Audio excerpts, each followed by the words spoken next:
evening guys, so to this video and welcome to my channel. This is Abby and welcome to my channel guys. So thank you so much sa panonood sa aking YouTube channel. Alam ko na nag-aabang na kayo sa aking pangalawang video kasi nangako ako na sasagutin ko yung mga comment nyo. So guys, thank you so much for dropping by of my channel at mga nag-email. Marami din nag-email sa akin siguro sa YouTube ko na doon sa description ko. May email ako doon. So, thank you sa mga nag-message sa WhatsApp ko, sa Messenger ko, doon sa page ko ng Abby in Europe. So, maraming salamat guys at see you here. So, maraming salamat at napanood ko yun. Ay, nabasa ko lahat ng ano. Yung iba, nare-replyan ko siya. Yung iba naman is sabi ko, magagawa nga ako ng vlog. So, since bukas day off ko. So, naka-split kasi ako. So, isang araw lang yung day off ko. Yung ngayon kararating ko lang alas 9, mag-alas 10 na ng gabi dito. So lang ako. So guys, sasagutin ko na yung mga comment nyo sa akin isa-isa. Ito, nababasa ko to. Ito, titingnan ko. So sasagutin natin isa-isa guys yung mga comment nyo. So maraming salamat sa inyo ha. Sabi dito yung unang comment na to 10 days ago. So ang tagal na. Ma'am, agency ka po na nag-apply. Agency ka po ba nag-apply? Kasi kami Sunway agency po at na-hire. So yes,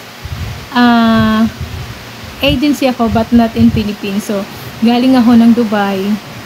Kung mapapanood nyo yung mga ibang vlog ko, so yun na naka-detail yun.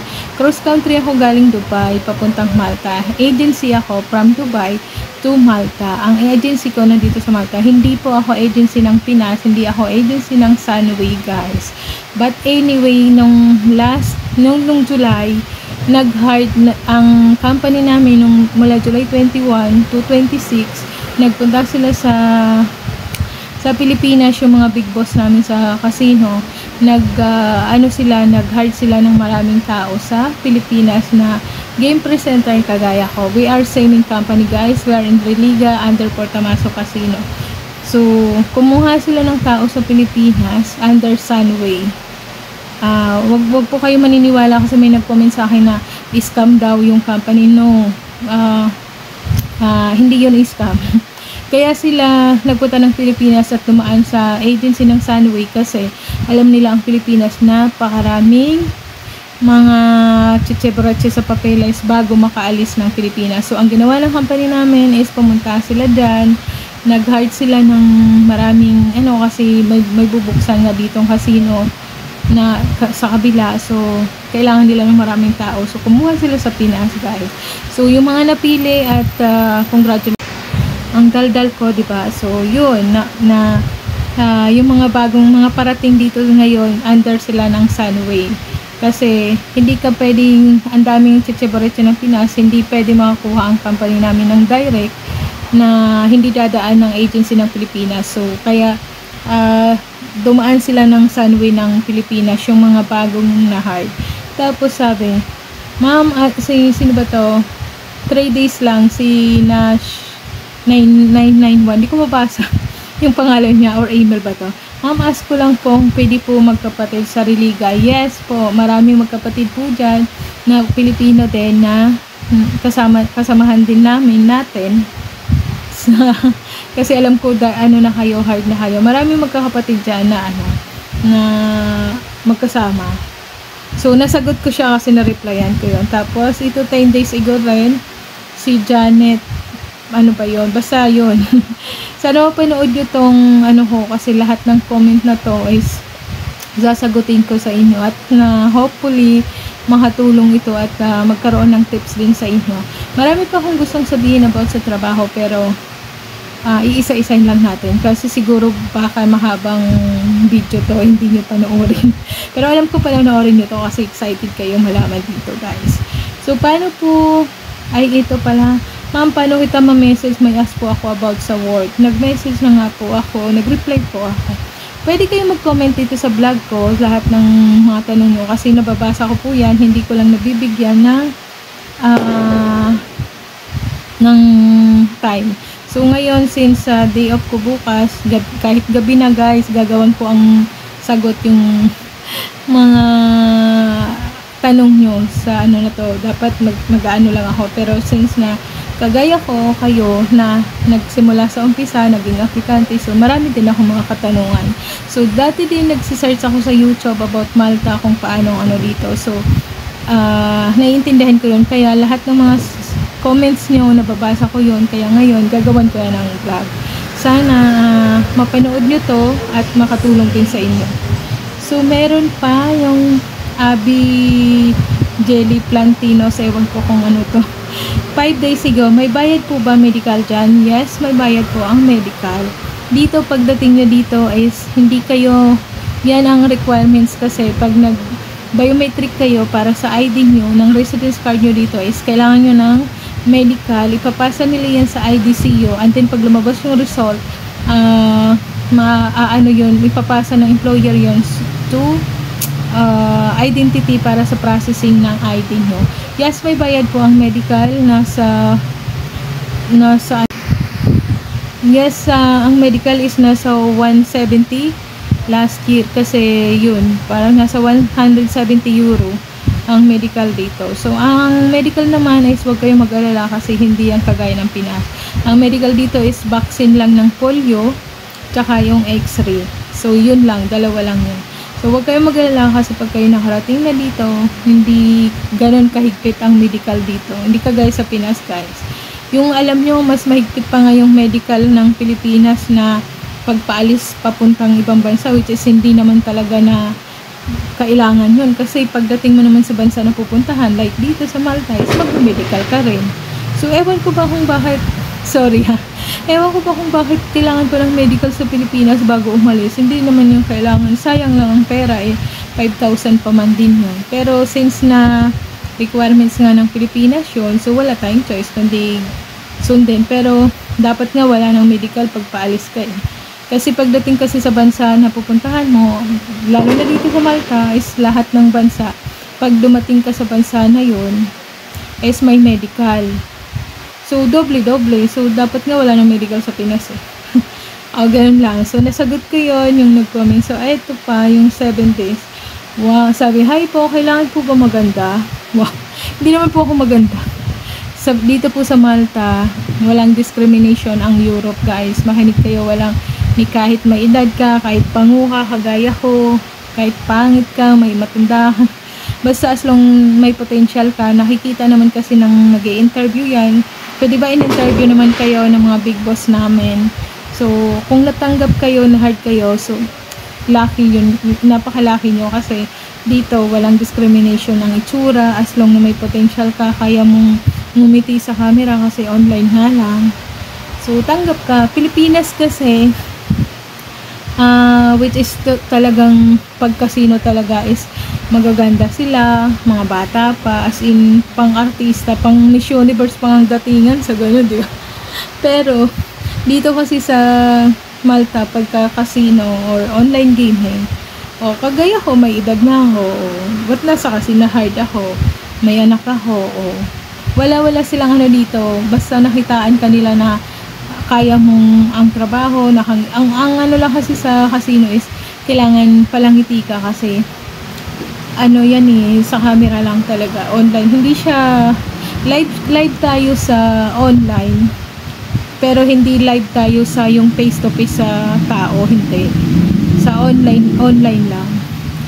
So yun guys, nasagot ko na 7 days ago. And then meron pang 9 days. So guys, sana mapanood nyo na lang to kasi hindi ko na binabanggit yung mga pangalan na nagko-comment dito. Ito, pinapanood ko yung video ko kasi binabasa ko yung mga comment dito. So hindi ko na yung mga pangalan. So sana mapanood nyo na lang to at yung tanong nyo sana nasagot ko. Kung hindi man, mag-comment na lang din kayo ulit. So, ilang oras po ang break time at tama po ba 4 games or deals break na po ng 20 minutes and saan po ikaw banda nakatira? Malapit po ba sa Riliga? Salamat po. So, eto related to sa work din. So, ang break time natin is parang mahabang ano to. Kung malapit ako nakatira sa Riliga, no. Ang bansa po na to is maliit lang. So, kahit malayo ka nakatira, wag lang sa Goso kasi tawid dagat yun, malilate ka. So maraming bus kasi dito, so okay lang kahit medyo malayo ka sa casino, ganun. So yung sa break time, yes, 20 minutes yan, pero ganito kasi yan, sa 20 minutes na break natin is kailangan hindi mo yan gugulin ng 20 minutes lahat ng 20 minutes iuubusin mo, kasi sa apat na mesa na yon, isa, dalawa, tatlo, apat, kung 20 minutes ka magbre-break, paano naman yung nasa dulo? Ay, kung 20 minutes ka sa break time, paano na yung nasa dulo? So mawawalan na siya ng oras sa break time, kasi ang 20 minutes na yun, within 20 minutes kailangan mapalitan mo na. So ang ano kasi sa amin, yung 20 minutes na yun, kailangan 15 seconds ay 15 minutes, kasi ang break time kasi is 15, 35 and then 55. Sa mga seconds na yan is kailangan nasa mesa ka na, napalitan mo na yung kasunod mo, kasi tatakbo pa yan hanggang 20 minutes. Pag 20 minutes na yun, i-complain ka na. So dapat pag nag-break time ka, magbe-break ka kasi niyan before 15 or 16 or 17. So dapat pagbalik mo after mo ng break time ng ganon, napalitan mo na rin yung kasunod mo para makapag-break na yung nasa dulo ng table. Dati malilito kayo about sa timing ng break time, kasi ganun ako nung dati, na-complain pa nga ako na-warningan pa nga ako about dun sa break time na yun. Kasi ang pagkakaalam ko talaga is mag-i-stay ako sa kantin ng 20 minutes, hindi pala. So within 20 minutes na yan, ang gugugulin mo lang is 13 minutes. Kasi pagdating na ng 13, maglalakad ka na papunta mula kantin papuntang studio, para pagdating ng 16 nasa mesa ka na, nasa studio ka na, para yung nasa dulo makakapag-break na siya before ng 20 minutes. Medyo malilito ka, pero sasabihin ko pa rin to sa mga ibang vlog, kasi marami akong ibibigay na or magiging close sa inyo, para pagdating dito is medyo meron ng alam kayo konti. So about sa break time kasi medyo malilito kayo. Pag explanation lang, kailangan yung nandito na kayo, hindi yun uubusin nyo yung 20 minutes sa canteen, no. Maanuhan kayo, mawawarningan kayo. Ano pa, ano po ang agency mo? Wala po akong agency sa Pinas. Cross country kasi ako from Dubai. Ang agency ko nandito dati 2022. Yes, 2022. Ano ba? Mayroon pa. So, mayroon pang mga comment. Siguro alam nyo, nagmamadali ako sa kasi ayoko kasing baka mahaba na, tsaka hindi kayo manood. Parang gulo ko, no? So, ma'am, yung uniform nyo po ba is sleeveless? So, sa uniform kasi is nagpapalit kasi lagi yan. Tsaka yung uniform kasi natin, sa amin kasi marami kasing studio ang casino sa company natin under the liga. Meron kasi yan, start kasi yan from -1, 2, and 3, 4, and 5. Puro casino yan pababa. So, yung mga iba-iba kasing uniform yan. So, yung sa amin, yung sa atin, magiging may sleeveless, may long sleeve, kasi napakalamig sa studio. Hindi kasi pwedeng walang aircon sa dahil magdidikit-dikit yung cards, yung baraha. So, sa atin, is long sleeve. Tapos, pinapalitan naman siya every 6 months, minsan 1 year. Depende sa company kung ang kulay, anong design ang ipapalit nila. So, hindi naman yun na maintain na may mga sleeveless, may backless pa nga, ganon. So ang uniform hindi yun tsaka libre yun. Tapos nasaan na pa ba? Parang wala na. So wala na kayong mga tanong, or yun nga, nasagot ko na yung mga tanong nyo. Meron pa ako dun sa messenger ko, hindi ko lang ma-open eh. So, sa mga nagtatanong ko sa mga papunta dito ay wala namang ano, wala naman ng. So last na sasabihin ko yung ano, kasi siguro hindi ko alam kung lahat na sagot ko yung mga nandito na comment niyo sa akin. Is kung meron man akong nakalimutan, meron pa kayong mga tanong guys, is mag-message lang din kayo sa page ko. Pag hindi ako kasi nakakapag-vlog, is talagang ang hirap kasi ng schedule talaga ng timing sa roster. Ang timing kasi is ang binibigay kasi minsan ng HR na timing is parang minsan 3 araw, ano, pang umaga, pang hapon, pang gabi. So napaka ano kasi ng schedule, kaka ang hirap din ng timing kasi madaling araw ka pa lang magra-ready ka na kasi kailangan mong makapag baba ng maayos kasi with makeup na, kasi ako umaalis ako may makeup na kasi ang bus kasi dito is may oras guys. So kailangan kasi nasa casino ka na ng mga, di ba ang timing kasi namin doon is 6:45 is briefing na. So dapat mga 6:15 or 6:10 nasa casino ka na with makeup na yon, kasi sasakay ka naman sa bus. Dito naman wala namang pakialam niya kung naka-makeup ka or ano. So hindi yan sila ano, hindi ka titingnan nila kung ano itsura mo, naka-makeup ka ano. Ang ginagawa ko kasi naka-makeup na ako bago ako bababa. So alam mo, napaka ano ng preparation ng oras. Kung kailangan kasi dito sa Malta, ang trabaho dito, mahalaga ang minuto dito, mahalaga ang oras. Kailangan mabilis ka talaga kasi pagdating, siyempre sasakay ka pa ng bus. Pagdating kasi sa casino, kung may makeup ka pa doon, ang makeup room kasi namin doon is puno na. Tapos ang dami pang ibang lahi na makikipag-agawan ka pa doon. So mas maganda kung aalis ka ng bahay is naka-makeup ka na. Hindi hassle sa'yo ang ano, kasi pagdating mo doon, magsasapatas ka na lang. Ang casino kasi, kailangan naka-ready ka na before briefing. Tsaka ikaw ang magme-makeup sa sarili mo, walang makeup kagaya sa Pinas, gano'n. Mabilisan lang, gano'n. Tapos, ano pa bang mga nakalimutan ko?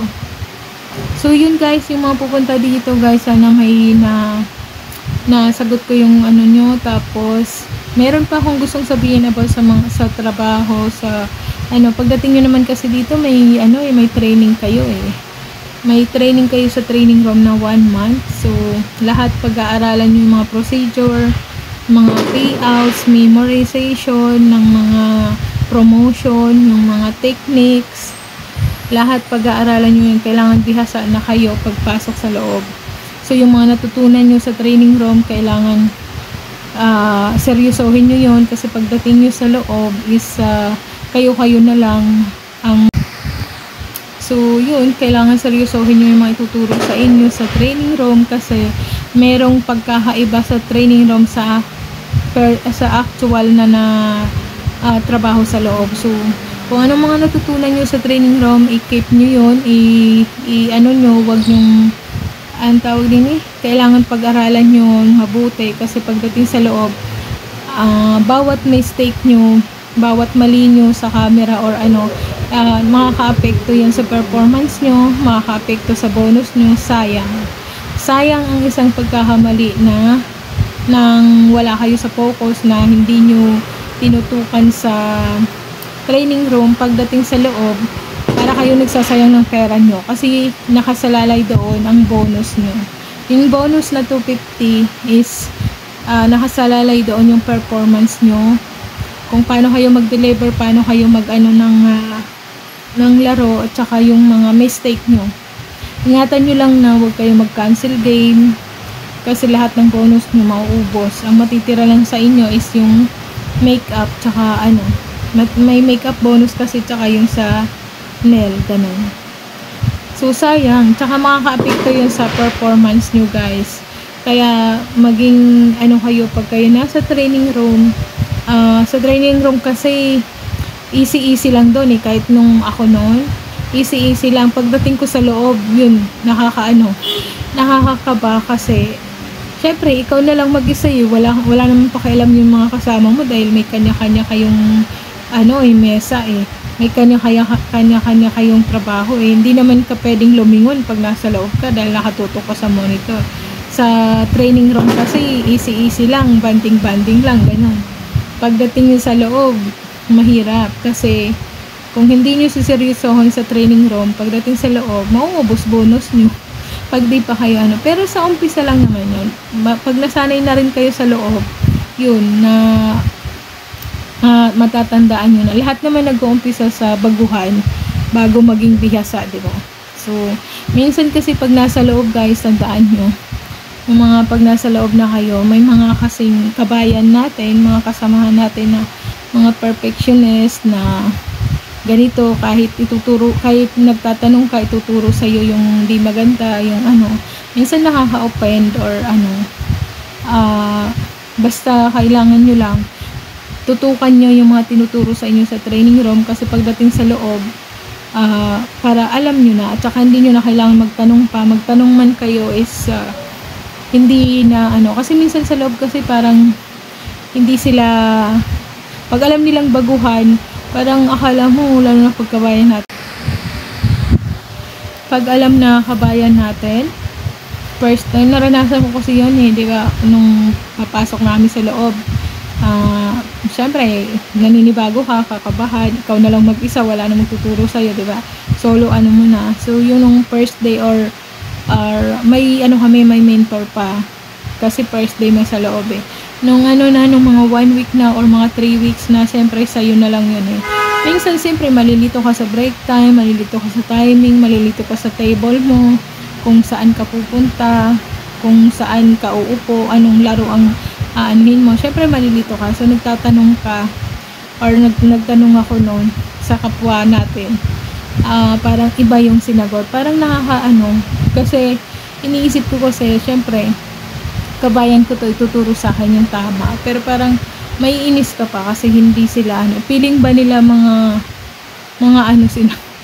Kaya yun, sa akin yun sa experience ko yan, kaya alam mo mas maganda na lang magtanong kung may ano kayo, hindi sure sa ano nyo, kailangan lagi kayo magtanong na lang kayo sa hindi kalahi natin, ituturo pa sa inyo yung tama or ano, mas masasagot pa kayo ng ano. Kasi sa akin noon na ano ako sabi ko, ano ba yan, alam nang baguhan silang nakakaalam, silang matanda na dito or sila na ang ano dito di pa tinuro ng ano. Kaya yun, kaya sabi ko, itong mga to, akala mo naman hindi sila dumaan sa baguhan, mga ganon, alam mo yun. Pero sa akin lang yun, kaya para sa akin mas maganda lang magtanong sa hindi kabayan natin pagda sa loob na. Pero kung alam mo naman ang ginagawa mo, tsaka alam mong tama yun, okay. Pero pagka meron kang hindi natatandaan o talagang meron kang hindi sigurado pagdating sa mesa, sa laro na, lagi ka na lang magko-call, i-guide ka naman nila kasi may mga surveillance naman yun. So lahat ng gagawin nyo sa loob na hindi kayo sure about sa laro or ano, always call an assistance. Mag-ano yan sila, yun lang, para maiwasan din yung pagkakamali nyo, para hindi maka-apekto sa performance nyo at saka sa bonus nyo. So yun lang guys, parang ang dami kong sinabi at gabi na, mag-11 na dito. So hope naman na nasagot ko yung ibang katanungan nyo guys. Maraming salamat at galingan nyo at bilisan nyo na pumunta kasi ang dami naming ano. So yun guys, sana nasagot ko yung mga ano, paulit-ulit na ako, medyo pagod na. Maraming salamat sa panonood. So huwag kong kalimutan mag-subscribe sa channel ko, at guys, kung may mga tanong pa rin kayo or mga lahat ng gusto nyo itanong, mag-comment na lang kayo guys. So thank you so much, bye!